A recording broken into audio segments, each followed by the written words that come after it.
overseeing the series, what was emotionally challenging about portraying that experience?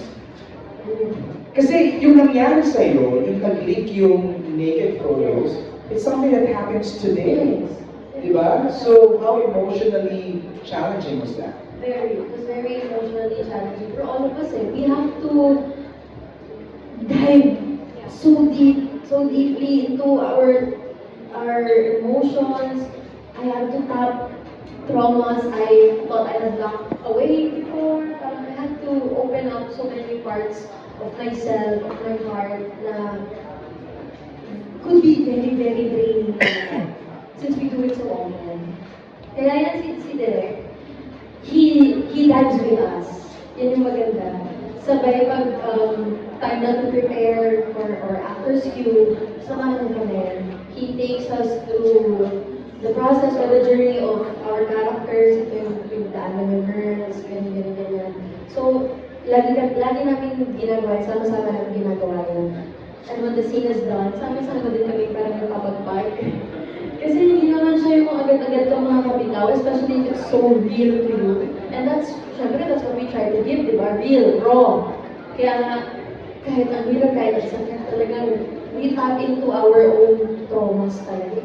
Things na pinagdaanan namin, kung paano kami makaka-relate dun sa character, kung paano namin mabibigay yung emotions na pinagdadaanan ng character. Ang hirap po talaga. Yeah, it's something that hindi pa nangyayari sa inyo, pero you have to pretend that it really happened already.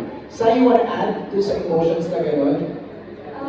Bukod po kasi sa emotions ng pag-birthday yung mga characters namin, siguro kaya rin sobrang decidido kami at saka sobrang dedicated kami gawin yung bawat scenes. Kasi, for me, every scene is a shout for justice sa mga voiceless na naka-experience ito, dun sa mga pinagtahimik, dun sa hanggang ngayon hindi tayo maibalik yung pagtingala nila. Maraming mga kababaihan, buhay nila na wala sa kanila. Or if they're still living, parang wala nang life. Parang yun yung motivation namin, or ako, every time na meron kami tinatapos or sinasalang scene, na this is not just for an acting place, this is not just for the story, this is not just for the script, the series, the show, the project. This is an advocacy and this is a fight para alam ng lahat ng mga nakaranas nito na hindi sila nag-iisa at hindi pa ulit lahat. They still have us. And every time we do a scene, we have a goal. We have a purpose kung bakit namin itong ginagawa, kung bakit namin kailangan galingan ayusin. It's not just for the art, but it's also again for all the victims, for all the girls, guys, everyone in between na nakaranas ng this happening to them, having something important taken away from them, having their voice is taken away from them. And also for all the people na feeling that maybe they're not ready to speak up, they're not ready to fight back. Yun yung sinusubukan namin gawin. Sinusubukan namin lumaban din para sa kanila with our dialogue, with how we treat each and every scene. We treat it so delicately and full of heart talaga. And again, everything with a purpose and a goal. So what it's giving me, Sai and Alexa, we are having fun. Nagtatawanan tayo with your characters, our fun, the superpowers. Pero also, Direk, it's now telling me that this series is going to tackle a lot of very serious themes. Yes. Ano Direk?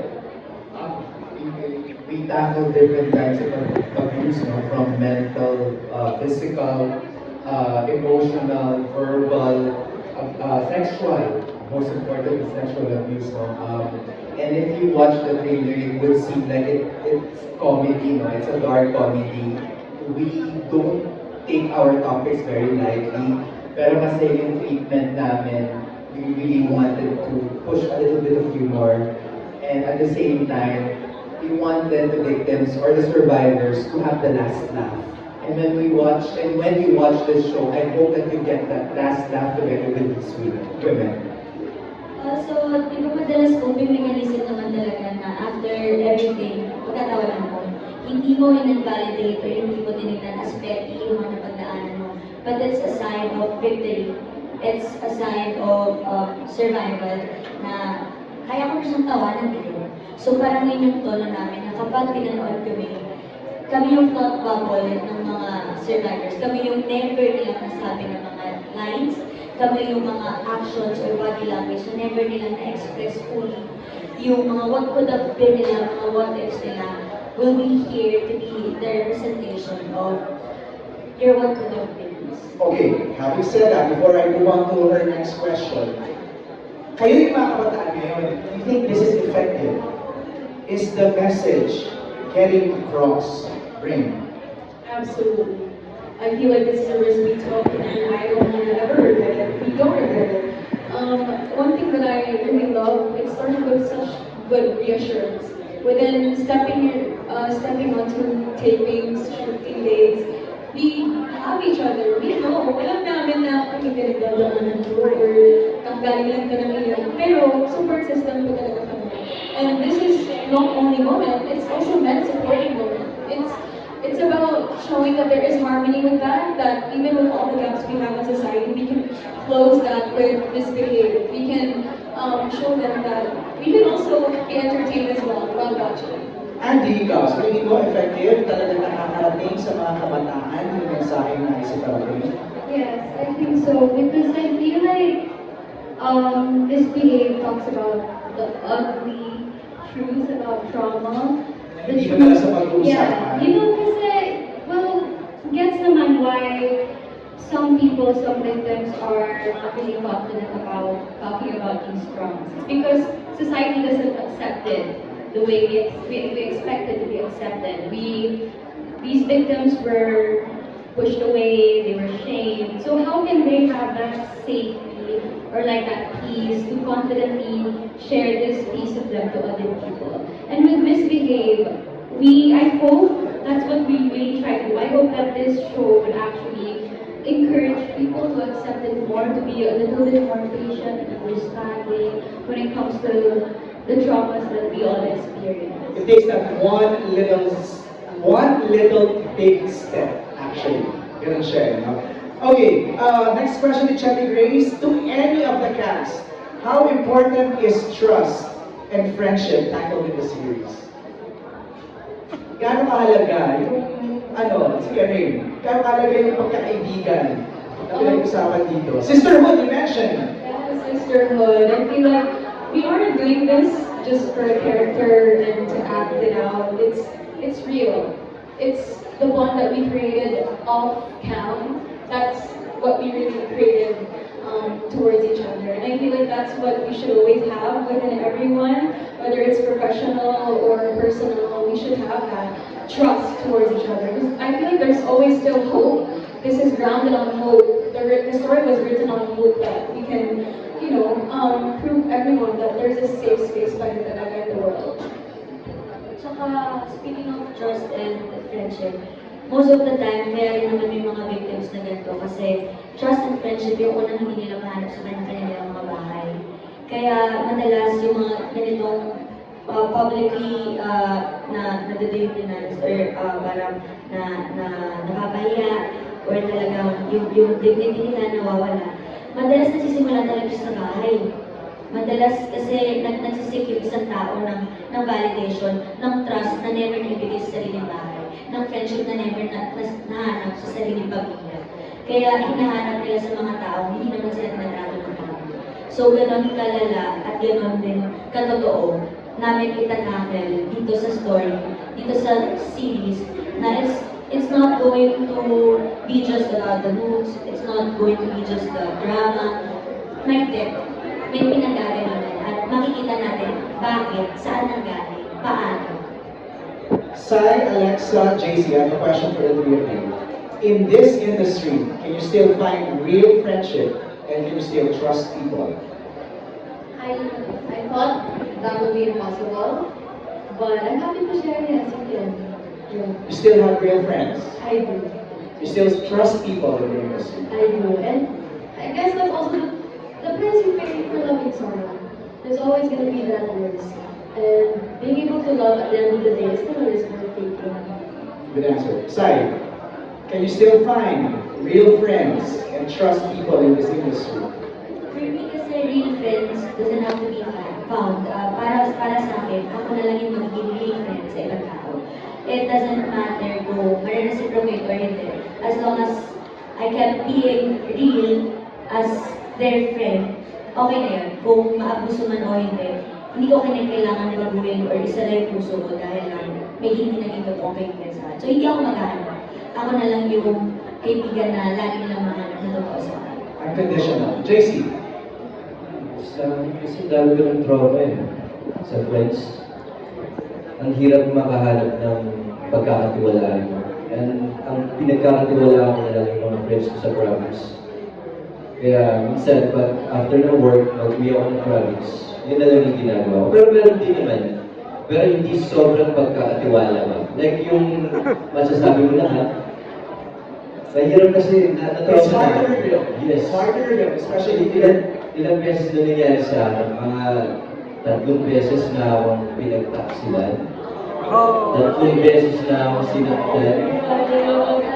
Kaya minsan sobrang ipit ko palagi ako nasa gilid lang. Napapansin naman nila yun, na hirap ako mag-open, hirap ako magbigay ng kung ano man gusto ko ibigay sa kanila. Pero sobrang totoong tao kasi pag nakilala nila ako, sobrang mapagmahal ng kaibigan, suportado talaga ako sa lahat.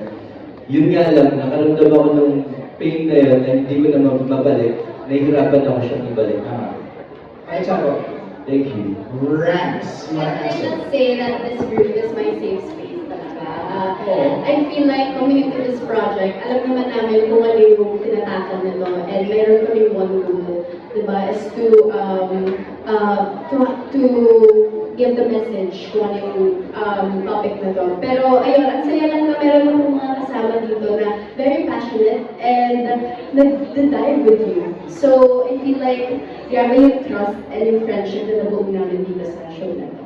Take care of that. Direct. I'd like to add to that kasi pag pinag-uusapan yung trust, I remember I really had like a one-on-one with each and every one of them. At ang una kong hiningi at ang una nang binigay din sa akin ay tiwala. Kasi hindi ko magagawa yung trabaho ko if hindi nila ako pagkakatiwalaan. And at the same time, I also have to give my trust. You know, this industry entails us, each and every one of us, to trust strangers.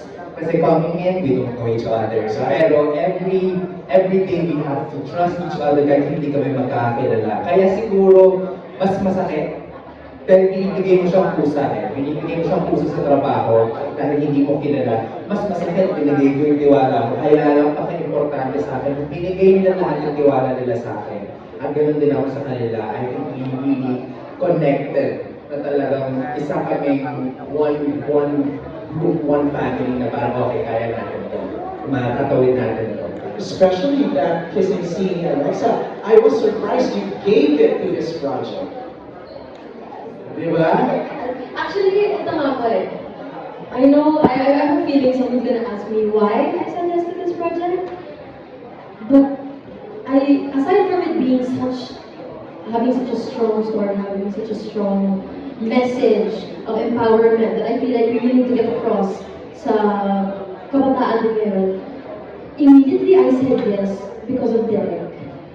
When he pitched this to me, I think he said only a couple of words and I was like, yes, I'm in, I want that. I don't know why, but my complete trust was his. My trust was his completely. And sabi ko when I was doing this, and it used to be very hard for me to open up to other people. Again, just like Daisy, I've been through my fair share of friendship heartbreaks that really left me scarred. Up to this day, it hurts, it stings.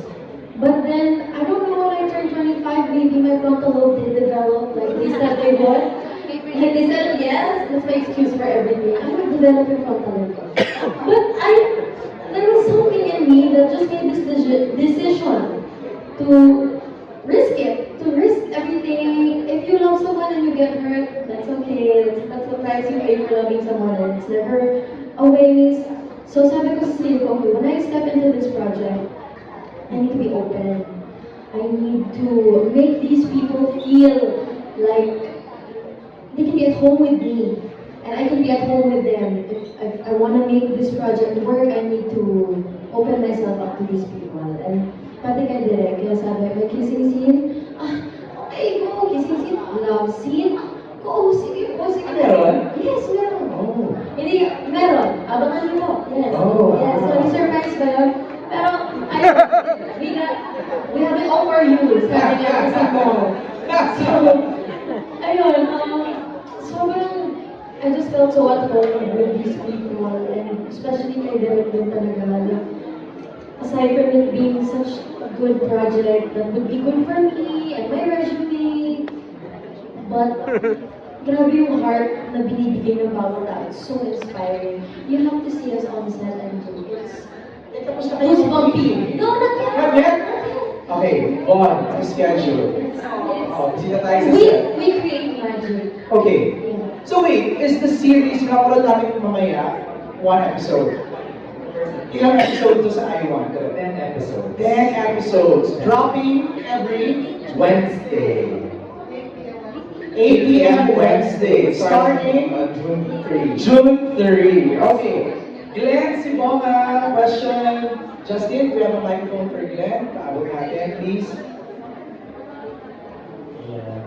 Good afternoon. Siyempre, congratulations to the movies today. And kay Alexa, nasabi niyo na kanina may parang love triangle with JC and Aki, diba? At saka napanood ko kasi yung short clip niyo, yung sa paper sa poster. Ang cute kasi na you get along well kayo tatlo. So, ang question ko, kung magiging misbehave at behave ka, kanino sa dalawa? Kanino ka mag-behave? Oh! Kay JC ba? Okay. What is the meaning of this question? Nawala. Total. Pumunta lang ako sa gilid niya na naman Yung sa isang miss, kasi isang behave. Spicy, ha? Siguro po ay, ano ba yan? Sarili ko na lang po to, hindi. Sige, sasagutin ko yan. Papang ako eh. Siguro po magbibigay po ko kay JC. Kay JC. Kasi yung mga scenes No, wait lang. Mas mabait po kasi ako kay JC.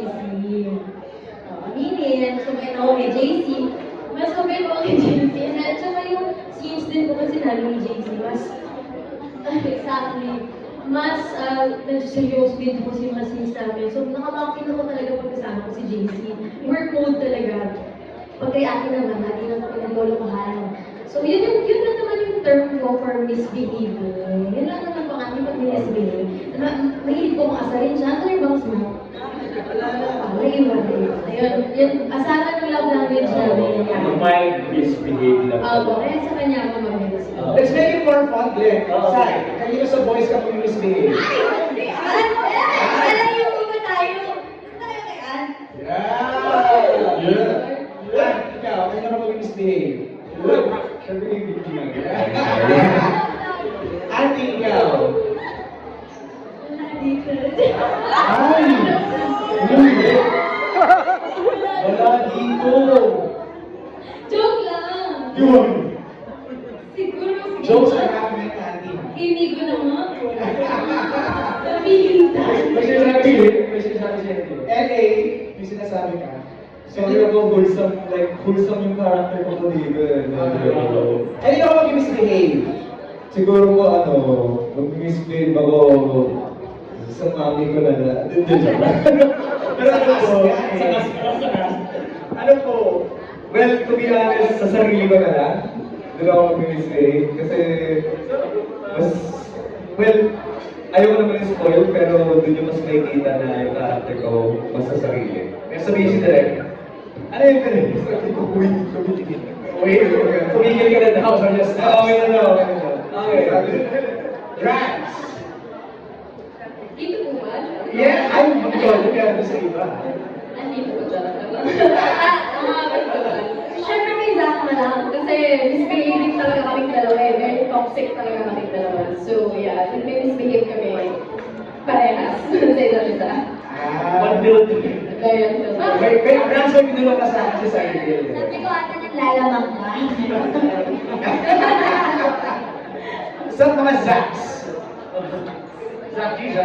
Zack pareho. Sino ano misbehave? Any from the cast? Siyempre, si Zach G. Kayo dalawa na lang. Ikaw muna, Zach G. Sino? Ako, gusto ko misbehave yun sa akin. Saan ko nag-misbehave yun siya sa akin? Wait, ano ba? Di ba the question was not character, not personal? Oo. What character is personal? Personal ako, JC. That's your real self. Yeah, That's your real self. How's yourself? That's myself. Ayun, pinagaling ka na ni misbehave. Pwede siya pong cast na lang. Ano, cast na lang? May direct lahat ng misbehave. Ring. Ay, direct lang. Mag-misbehave ako kay Sai. Kasi lagi kami niyan nag-ano sa taping. Naku, pag ugly crying laugh na kami once. Ano, bilang laki umiiyak? Once, hindi tawa lang po kami talaga ng tawa. Kasi kami, us girls, we love eating food together. I want to thank Alexa kasi she started the tradition to eat always together. So, ayun, kain kami ng kain. To the point na hindi na kasha yung mga uniform. Tapos tawa kami ng tawa ni Sai kasi nakikita niya pumutok na yung skirt ko. So, ayun to, kami palagi yung nag-misbehave. Anong bonding naman ng boys? Sabi, tulog. Tulog. Ano mo na-spoil too much talaga. Iba na yung banding Ano discover natin yung pagkakabisita tayo sa set? Ibisita tayo sa set. Glenn? Last na lang. For today. Hello. Hello. Nice to see you again. Direct, syempre, sabi niya kanina, nagkaroon na kayo ng tiwala sa isa't isa and everything. At tapos, pero, meron ba nag-misbehave sa set? Meron ba tawag na? Mabilis po, mabilis na. Isang pangalan po yung pamilya. Hindi ako yun. Pangalan. Oo, L.A. Santos po. Hindi ako yun. Aga-aga ko nga dumating dito. Yun po. Pero with your vision as a writer and director, satisfied ka sa binigay na performance and attitude ng buong cast, especially si Alexa. More than 100%. I am so much in awe of this cast. I am obsessed and in love with each and every one of them. Kahit pa kay LA, kahit kay Nene. I adore them. They're so brilliant in this series. I can't wait na mapanood niyo po sila kasi napakahusay po ng bawat isa sa kanila. And I will vouch my career, my life. You're looking at the future. Like, my bet is on them. I agree with you, Direk. Kasi diba, dati sa nung may franchise by ABS-CBN, we have programs and shows that give spotlight or chance to those who are budding. Sa simula, mga bata. And now I want is doing that. Like, you had Love at First Sight, and then now you have Misbehave. You know, meron tayong mga ganitong palabas for our future actors. Diba? Okay, let's close this with a question.